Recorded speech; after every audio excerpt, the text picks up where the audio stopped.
জান্নাতের মালিক তো বটে, সে কালেমা তো পড়েছে, মুমিন বটে, কিন্তু তার আওসাফে হামিদা নাই, সুন্দর গুণ, চমক, আমলি চমক, আমলি আনোয়ার তার ভেতরে নাই। তো তাকে আল্লাহ তাআলাও পছন্দ করবেন, দোজখের আগুনে নিক্ষিপ্ত হয়ে যাবে। কাফিরের উপরে যেমন লানত, তেমন কিছু কিছু মুমিনের উপর আল্লাহর লানত আছে। আল্লাহর রাসূল সাল্লাল্লাহু আলাইহি ওয়াসাল্লাম বলেন, মুমিনদের ভেতরে তিন প্রকারের মানুষ আছে, মানুষের ভেতরে তিন প্রকারের মানুষ, এদের উপরে লানাতুল্লাহ, আল্লাহ পাকের লানত, গযিবাল্লাহ, আল্লাহ তাআলার রাগ, আলাইহিম, তাদের উপরে এমন আছে তিনজন। তার ভেতরে যাদের উপরে আল্লাহর লানত, আল্লাহর রাগ, গুসা, তাদের ভেতরে একজন হলো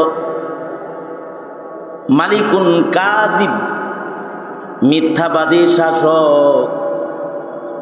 শাসকের চেয়ারে বসে থাকে, ইজ্জতের আসনে বসে বসে যারা মিথ্যা কথা কয়, বাদশাহ কিন্তু মিথ্যাবাদী, মালিকুন কাযিব। শাসক হয়েও মিথ্যাচার ছাড়তে পারে না, নেতা হয়েও মিথ্যা কথা ছাড়তে পারে না, সহজ তর্জমা। এ যদিও মুমিন হয় তো গযিবাল্লাহু আলাইহি, তার উপরে আল্লাহর গুসা, লানাতুল্লাহি আলাইহি, তার উপরে আল্লাহর লানত। আরেকজন হলো শাইখুজ জানি, লোক তো বুড়া কিন্তু বৃদ্ধ বয়সে জেনাকার, বৃদ্ধ বয়সে পরনারী চেয়ে দেখে, বুড়া বয়সে যৌন সুরসুরির আলাপ শোনে, বুড়া বয়স। কিছু কিছু বুড়ারে দেখবেন প্রেমের নাটক দেখে, কিছু কিছু বুড়া আছে তারা প্রেমের গান শোনে, বুড়া বয়সে প্রেমে মুতলাইছে। এর কাছে কিন্তু কেউ মেয়ে তো দূরের কথা, বুড়িও দিত না, এরকম হালো। আপনাদের এলাকায় নাই, হাদিসের ভাষ্য তর্জমা করতেছি আর কি। আপনাদের এলাকার বুড়ারা সব ভালো।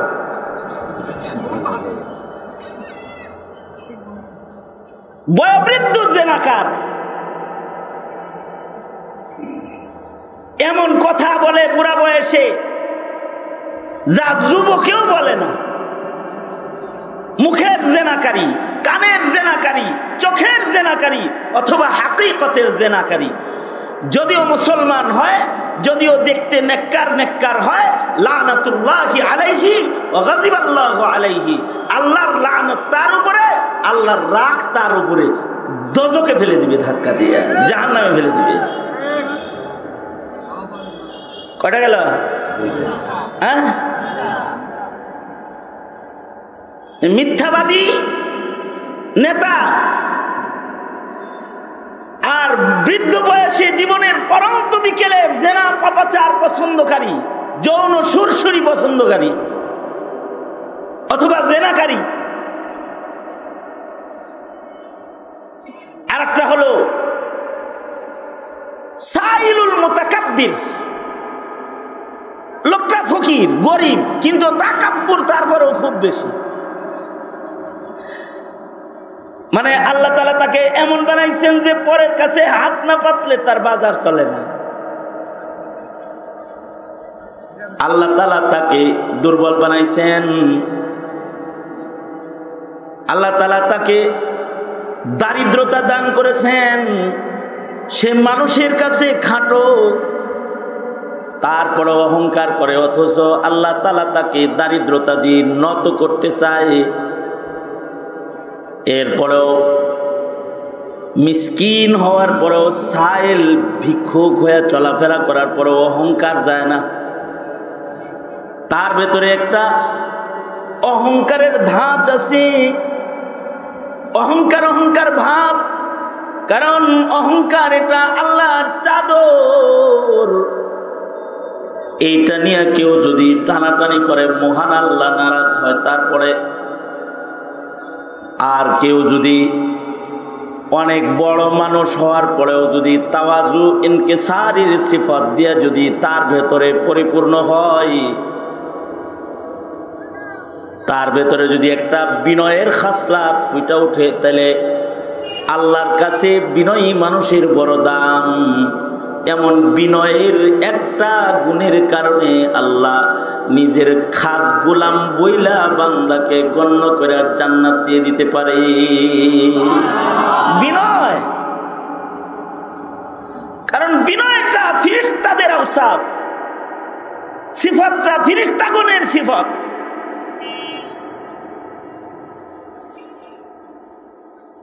মুমিনদের কাফেলা, মুমিন কালেমাওয়ালা জান্নাতি, কিন্তু কিছু দোষ সিলমারা, সিলমারা দোষে দোষী দোজখে যাবে।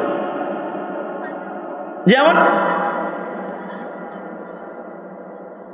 এই কথাটা সুস্পষ্ট বুঝার জন্য কোরআনের একটা সংলাপ আপনাদের সামনে বললে সুস্পষ্ট হয়ে যাবে। জান্নাতি মুমিন জাহান্নামের মুমিন করে ডাইকা বলবে, জান্নাতি মুমিনেরা জাহান্নামে যে মুমিন তাদের ডেকে বলবে, মা সালাকাকুম ফি সাকার,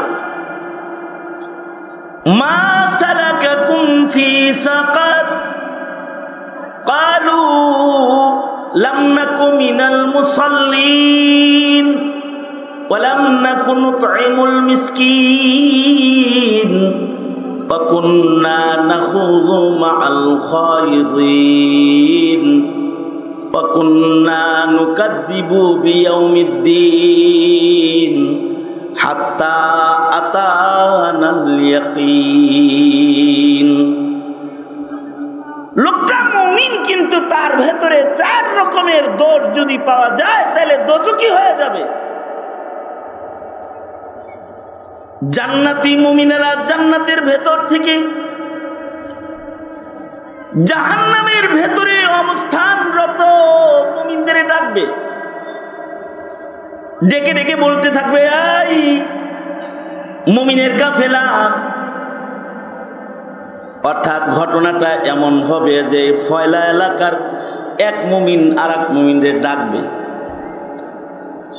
একজন জান্নাতে আছে, একই এলাকার আর একজন মুমিন দোজখে আছে, তাকে ডাক দিবে, পরিচিত চিনবে।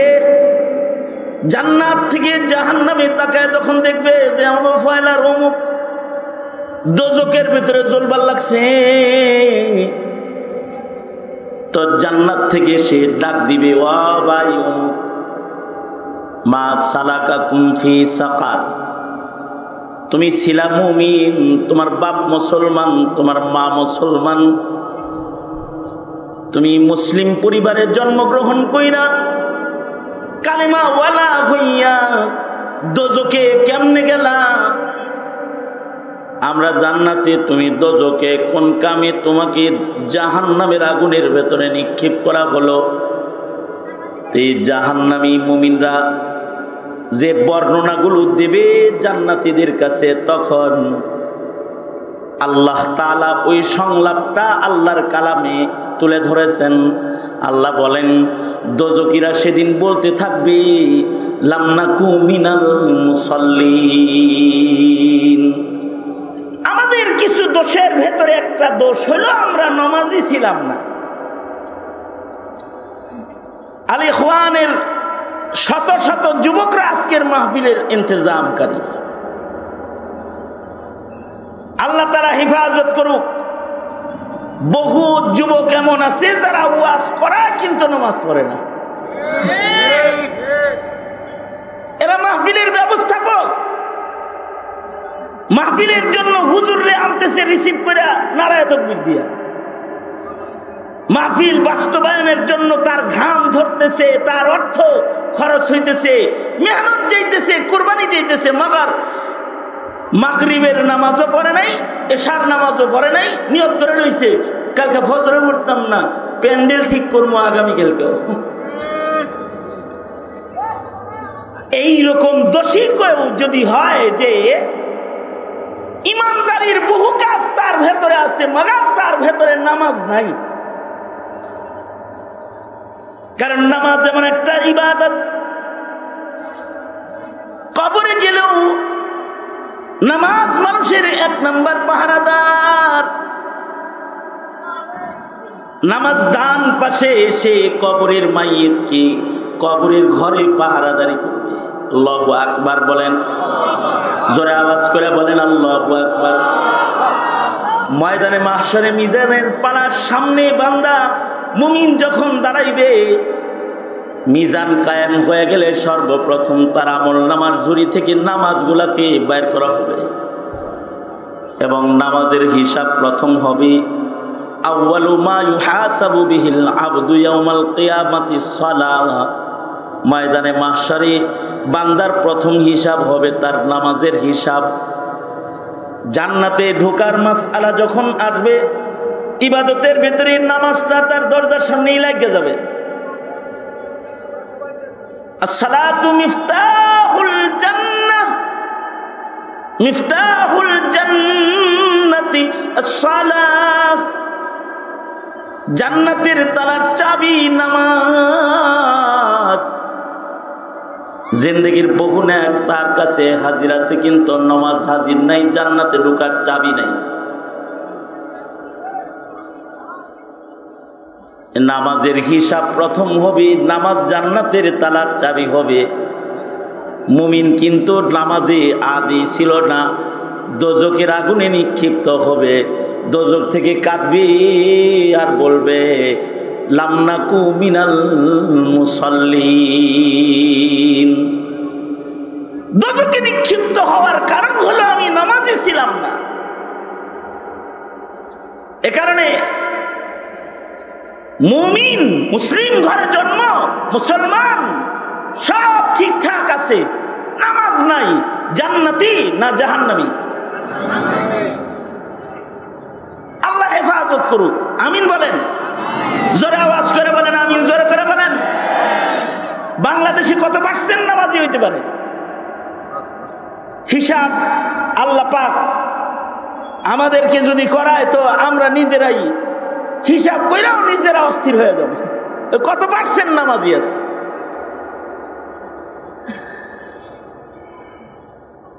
তো কমাস কম ওয়াজের শ্রোতা যারা এখানে আছেন, আশা করি সব নামাজি। কিন্তু যদি কারোর নামাজ পড়ার আদত না থাকে, তওবা করুন, তওবা করুন, আল্লাহর কাছে তওবা করুন, ওয়াদা করুন আর নামাজ কাজা হবে না, ইনশাআল্লাহ বলেন। আর নামাজ কাজা করবেন না, কারণ নামাজ মাপ নাই।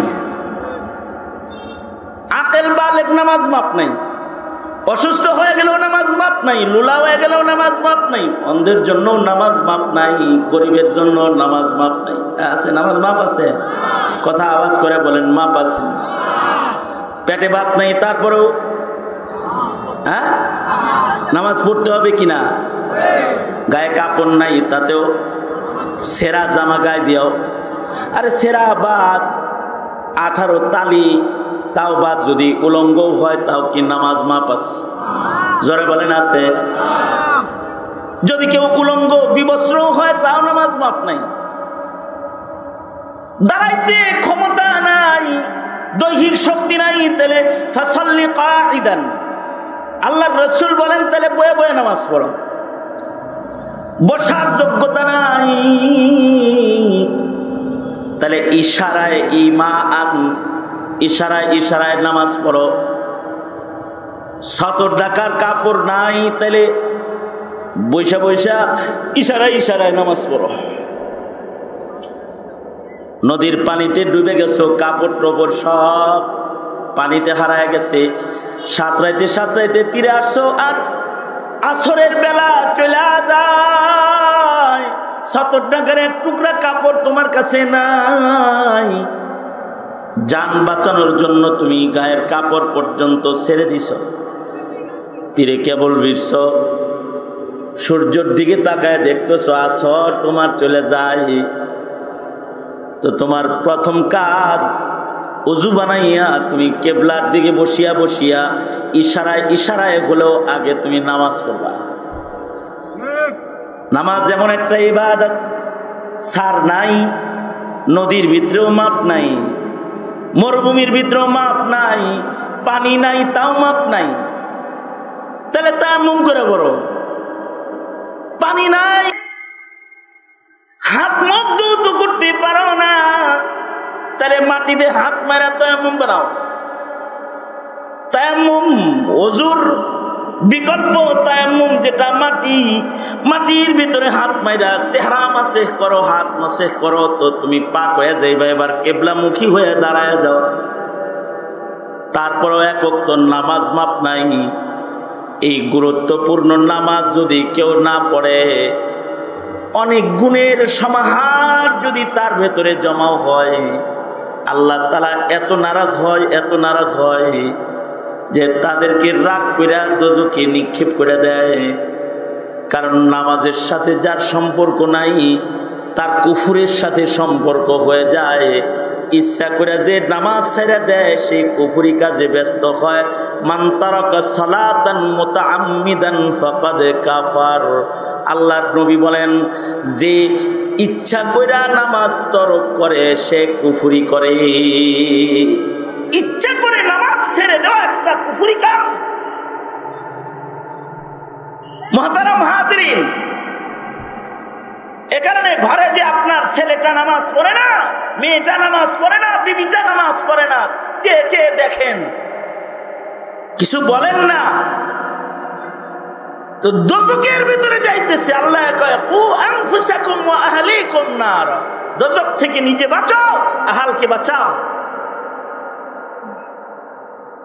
নামাজের সিফাতকে কায়েম করা লাভ কি হবে? জাতি যদি নামাজি হয়ে যায়, নামাজি চুরি করতে পারে না, নামাজি জেনা করতে পারে না, নামাজি পাপাচার করতে পারে না, নামাজ তাকে সব গুনাহ থেকে বাঁচায়। আল্লাহু আকবার বলেন, ইন্নাস সালাতা তানহা আনিল ফাহশাই ওয়াল মুনকার। আপনি ধরাইবেন নামাজ, নামাজি গাঞ্জার থেকে ছুড়াইব, নামাজি মদের বোতল থেকে সরাইব, নামাজি নেশা দ্রব্যের থেকে আপনার সন্তানকে সরায়া আল্লাহর প্রেম নেশায় লাগাইব। আল্লাহু আকবার বলেন, আল্লাহু আকবার বলেন।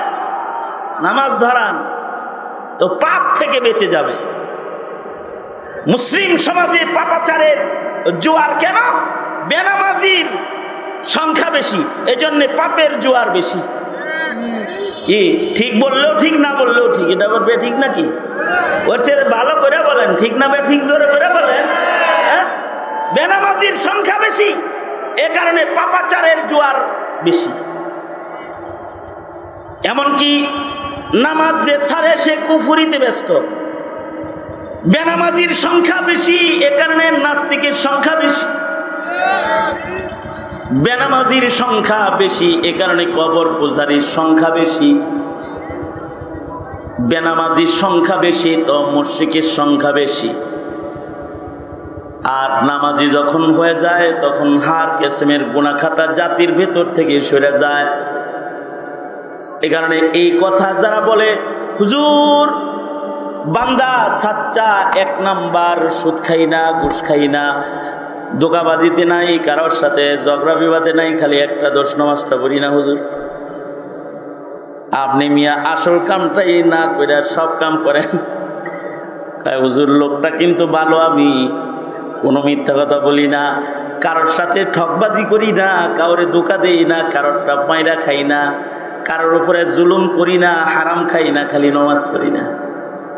না, মুমিন হিসাবে মুমিনের কাল্ব সবসময় মসজিদে জুইলা থাকবে। যদি কারোর অন্তর মসজিদে ঝুলন্ত রয়, কলবুহু মুআল্লাকুন বিল মাসাজিদ, এই সিফাত যদি কারোর ভিতরে পাওয়া যায় যে তার অন্তরটা মসজিদে ঝুলা থাকে, আজানের অপেক্ষা করে, আজান হইলে মসজিদের দিকে দৌড়ায়, এমন মসজিদের সাথে হৃদয় লাইগা থাকে এমন মুমিন যারা, তাদেরকে আল্লাহ তাআলা ময়দানে মাহশারে যেদিন আধাত উপরে সূর্য থাকবে, পায়ের নিচের জমিন তামাক হয়ে যাবে, মানুষেরা পানি পানি চিৎকার দিয়ে কাঁদবে, ছায়াবিহীন ময়দানে একটা মাত্র ছায়া, আল্লাহর জাতের ছায়া, আরশের ছায়া ছাড়া আর কোনো ছায়া ময়দানে মাহশারে যখন থাকবে না, যাদের হৃদয় মসজিদের সাথে ঝুলা থাকে, যারা 5 ওয়াক্ত নামাজি, যাদের কলবের ভিতরে মসজিদে যায় নামাজ পড়ার টান আছে, আল্লাহ তাআলা এই বান্দাগুলাকে ময়দানে মাহশারে আরশের নিজের ছায়ার নিচে জায়গা দিয়ে দিবে। তাইলে খালি ওয়াজ শুনলে হবে না, নামাজ পড়তে হবে।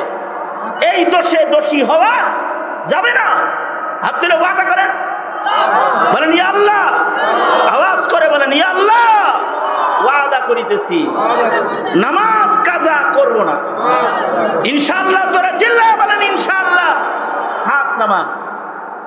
দোজখীরা দ্বিতীয় দোষ বলবে যে আমাদের দ্বিতীয় আরেকটা দোষ হলো ওয়ালাম নাকুন নুতঈমুল মিসকিন, আমরা মিসকিনকে খাবার খাওয়াইতাম না।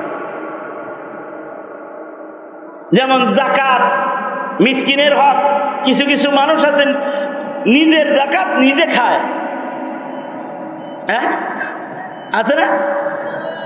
এর যাকাত হবে 50,000, দেয় 5,000, দিছি দিয়া কয় 5,000 দিয়া বলে যে দিছি যাকাত। এই আর 45,000 কি তোমার নাকি, যেটা হিসাব ছাড়া খায় আলাইলা? যাকাত তোমার 1 লক্ষ, হিসাব করলে তুমি দিলা 50,000, বাকিগুলা কি তোমার? মুসাফির, সাইলিন, মাসাকিন, এদের একটা হক প্রতিটা মুসলমানের মালের ভিতরে আছে। এই হক আদায় আমরা করি না বিধায়ী সেবার নামে এনজিও ঢুকার সুযোগ পেয়েছে। দরিদ্রদের পাশে আমরা দাঁড়াই না তো, খ্রিস্টানরা সেবার নামে দাঁড়িয়ে মুসলমানদের মাল শোষণ করে চলে যায়, শোষণ করে চলে যায়। আমরা যদি দাঁড়াইতাম মাসাকিনের পাশে, তাহলে বাংলাদেশে ধনী এই পরিমাণ আছে, এরা যদি হিসাব করে যাকাত দেয় তাহলে দরিদ্রদের হাত পাততে হবে না। প্রতি গ্রামের যাকাত যদি উসুল হয়, আল্লাহর একটা ইনসাফ আছে না? আল্লাহ কি জালেম নাকি? এই আল্লাহ কি জালেম? এই গ্রামে যদি আল্লাহ তাআলা কত হাজার ভোটার মেয়র সাহেব? এখানে ভোট আছে প্রায় 5,000 ভোটার। আল্লাহ কি, আল্লাহ তো ইনসাফকারী। 5,000 ভোটার যেহেতু দিছে, 5,000 ভোটারের রিজিকও এখানে পাঠাইছে। এই রিজিক আগে জমিনে আসে না মানুষ আগে জমিনে আসে? সন্তান ভূমিষ্ঠ হওয়ার সাথে সাথে স্তনে রিজিক পাঠায় কে? আমরা রিজিক কিছু দোকানেও রেডি করে থুয়ে দিই, কখনো কখনো আইতে দেরি করে, ওইটাও তো আগে পাঠাইছে ল্যাকটোজিন। মনে করেন যে আপনার বিবির বাচ্চা হয়েছে, দুধ আহে নাই, তা আপনি মনে মনে দুঃখ করার কিছু নাই যে আমার বউয়ের স্তনে দুধ নাই। তো মুরব্বীরা অনেক সময় এই দুধ বাড়ানোর জন্য কালিজিরা খাওয়ায় যে বাড়া। তাইলে আল্লাহ কি দেয় নাই? আল্লাহ দিছে তো।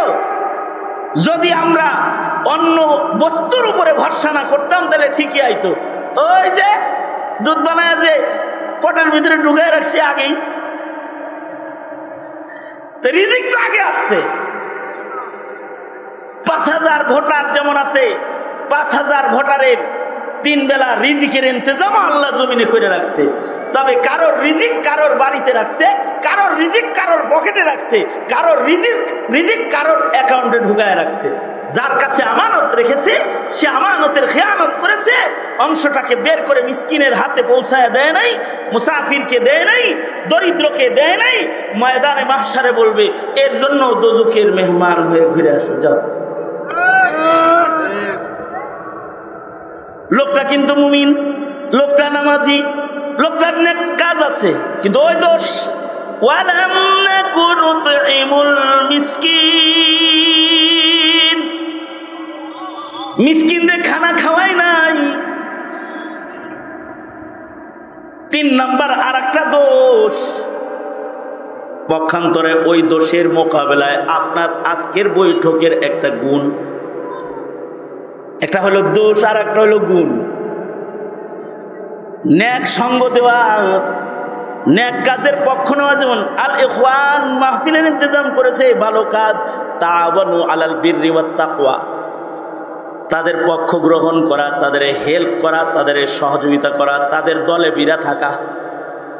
তাহলে নেককারের দলে বিরা রয়েছে, তো নেককার হিসাবে ময়দানে মাহশারে গণ্য হয়ে যাবে। আর যদি নাস্তিকদের দলে বিরা থাকে, আল্লাহু আকবারের বিরুদ্ধে কথা কয় যে হে তার পক্ষ নয়, টকশোর ভিতরে ও বিরুদ্ধে বলে নাই, কিন্তু পক্ষ লইয়া ওর দলে গেছে। কুন্না নাখুযু মাআল খায়যিন, বদকারদের সাথী হয়ে গেছে, দুষ্টদের দলে ভিড়ে গেছে, দুষ্ট সমর্থক হয়ে গেছে, দুষ্ট কাজের সমর্থন দিয়ে ফেলেছে, চোরের সমর্থন দিছে, ডাকাতের সমর্থন দিছে। জানে লোকটা চোর, লোকটা ডাকাত, তাও হের পক্ষে কথা কয়, নামাজির বিপক্ষে কথা কয়। আছে না, আছে না? কুন্না নাখুযু মাআল খায়যিন, পয়সা দিয়া কিনা নমিনেশন একটা নিয়ে আইছে একজন মানুষ, জানে এ যা কামাইছে এর ভিতরে অনেক উল্টা উল্টো আছে, দলের নমিনেশন আনছে, এর লেগে ভোট দেয়। এই তখন বলা উচিত, দুষ্টকে নমিনেশন কেন দিলে, এর সাথে আমি থেকে তোকে যাইতে পারবো না, পারবো না আমি, এটা বলতে পারো না, এটা তখন বলতে হবে। আর যদি কেউ না বলতে পারো, তাহলে রেডি হয়ে থাকো, কুন্না নাখুযু মাআল খায়যিন, এই মামলার আসামি হবা। কার কথা? খালিদ সাইফুল্লাহর কথা? আল্লাহর কথা। দুষ্টদের সাথী হতে নাই, নেককার মানুষের সাথী হওয়া। পক্ষান্তরে কেউ যদি নেককারকে ভালোবাসে, ভালোবাসাটা নেককারের লোকের জান্নাতে যাওয়ার কারণ হবে। আল মারউ মাআ মান আহাব্বা, কোন নেককারকে, ওলি বুজুর্গকে কেউ ভালোবাসছে, হাসরের ময়দানে এই ভালোবাসা তার সাথে জান্নাতে যাওয়ার কারণ হয়ে যাবে। উহিব্বুস সালিহিনা ওয়া লাস্তু মিনহুম লাআল্লাল্লাহা ইয়ারযুকুনি সালাহা।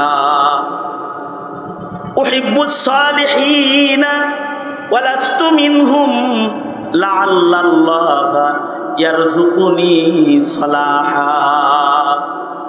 আমি নেককার নই, কিন্তু আমি নেককারকে ভালোবাসি, এই আশায় নেককারকে ভালোবাসবো যে আল্লাহ যেন আমাকে নেককার হিসাবে কবুল করে লয়। এইটা একটা বিষয়। এজন্য কখনো দুষ্টদের পক্ষ নিতে নাই। এই যে এই মুহূর্তে যারা কাদিয়ানীদের পক্ষ নিচ্ছে, একদল তো কাদিয়ানীদের ব্যাপারে সোচ্চার, আর মুসলিম সমাজে এমন কিছু মানুষ আছে যারা বলে খালি কাদিয়ানীর সাফাই গায়, কাদিয়ানীর পক্ষ নেয়। তাহলে কুন্না নাখুযু মাআল খায়যিনের মামলার আসামি। নিজে না হক পথে চলা যাবে না, না হকদের সাথে থাকা যাবে না। এই দেশের নাস্তিক মুরতাদ যারা আছে, এদের পক্ষে যদি মুসলমানের আউলাদরা কথা না বলতো, তাইলে এই দেশের নাস্তিকরা এত দূর বেড়ে যেতে পারতো না। এখন তারা মুসলমানের মাটিতে নাস্তিক্যবাদ প্রতিষ্ঠার স্বপ্ন দেখে। এজন্য এইটা একটা গুরুত্বপূর্ণ বিষয়। মুসলমান মুমিন হিসাবে সতর্ক থাকা, মুমিন মুসলমান হিসাবে সতর্ক থাকা যে আমি দুষ্টদের সাথী হব না, নেককারদের সাথী হব, ন্যাক সান্নিধ্য গ্রহণ করব, অসত্যের পক্ষে হব না, সত্যের পক্ষ নেব ইনশাআল্লাহ। বলেন কিসের পক্ষ নেব?